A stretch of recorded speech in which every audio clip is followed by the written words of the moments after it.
জীবনটা অনেক ভালো হতে পারতো জানেন, অনেক অন্যরকম হতে পারতো।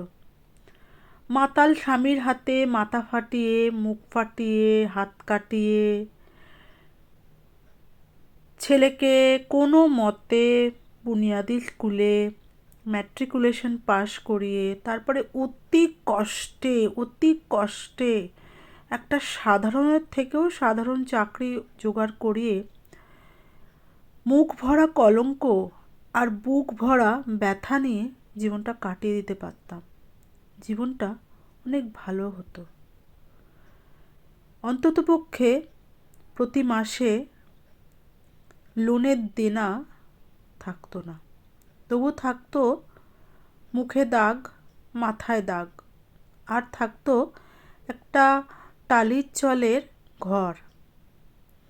সেখানে দিনরাত কলহ, দিনরাত অশান্তি, কিন্তু এই কষ্ট থাকতো না।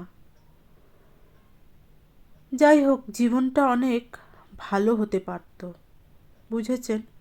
কিন্তু আমার যা ভাগ্য সেটা হলো না। ছেলে পড়াশোনা শিখলো, নিজের যোগ্যতায় চাকরিও জোগাড় করলো,